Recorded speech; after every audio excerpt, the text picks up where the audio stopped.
No SUTS, vocês conseguem criar modelos de plano de ação para facilitar no dia a dia da operação de vocês. Veja como funciona. No nosso módulo do checklist, a gente vai ter aqui o nosso painel central, onde para a gente definir ali os planos de ações realizados é na nossa área de parametrizar. Vocês vão ter aqui a visualização de todos os questionários já configurados ou até mesmo criar novos checklists. Para isso, eu vou acessar aqui um questionário que a gente tem registrado. Acessei aqui as nossas sessões e dentro das sessões nós conseguimos registrar as questões referente a ela. Vou criar aqui algumas questões para a gente ver as possibilidades dos planos de ações.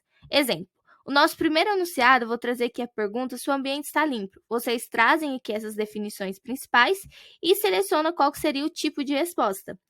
Aqui eu tenho a opção de sim ou não. Sempre que o nosso colaborador marcar um não, eu quero deixar um plano de ação obrigatório, então eu vou deixar esse campo ativo.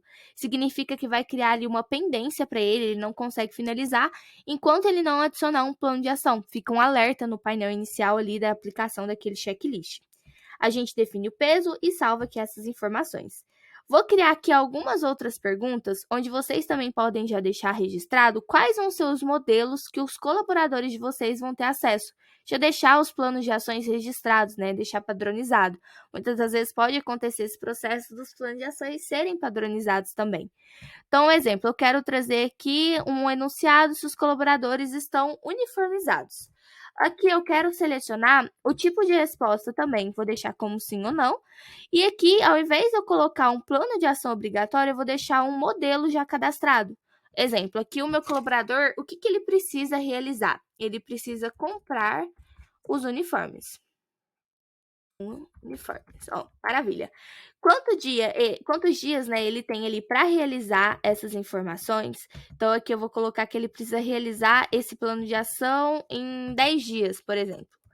Por que ele vai ser feito? Como que será? Quanto que custará? Vocês conseguem colocar uma observação, um anexo como modelo. E aqui a gente tem uma diferença entre a criação desse plano de ação automático ou manual. Qual que é a diferença? O automático gera esse plano de ação automaticamente. Ele vai clicar no não e já vai aparecer.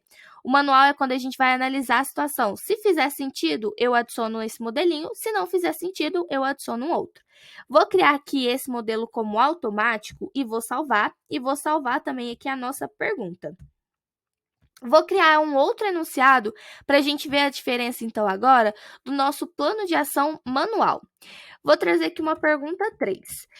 Escolho novamente o tipo de resposta e vou criar aqui um plano de ação. Esse plano de ação que eu vou criar, vamos supor que a gente está pedindo ali para o nosso colaborador criar um cronograma de limpeza.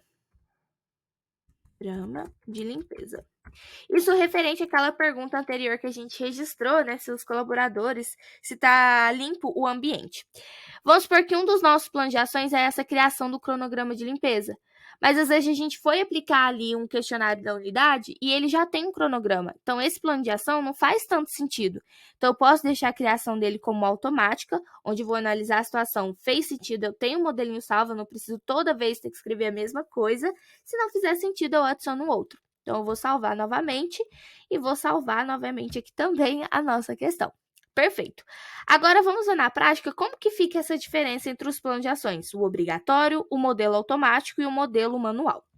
Eu vou voltar no nosso painel de checklist, que é nessa área de aplicação que a gente consegue realizar a avaliação. Então, eu vou aplicar um novo checklist, vou selecionar ali em qual unidade a gente vai fazer essa aplicação, seleciono qual que é o nosso questionário, vou ter aqui a minha etapa do check-in, vou iniciar a avaliação, e eu já tenho aqui a nossa primeira sessão, com todas as perguntas, né, que a gente tinha cadastrado. Perfeito. A nossa primeira pergunta, a gente colocou um plano de ação obrigatório. Então, se eu clicar no não, gera esse alerta, fica como pendência, ele não consegue finalizar, enquanto ele não acessar essa área e registrar o que ele precisa fazer. Então, aqui ele pode falar que vai ser feito a limpeza, ele detalha ali quanto tempo ele tem para realizar e também a pessoa que vai ficar responsável por essa atividade. Vocês podem detalhar mais informações ou o colaborador e aí ele salva. Agora, o sistema já libera, né, para a gente dar sequência. As outras questões que a gente criou foi o nosso modelo automático e o manual. Qual que é a diferença? Se eu clicar no não, gerou automaticamente um plano de ação, eu consigo até acessar para ver o que foi gerado.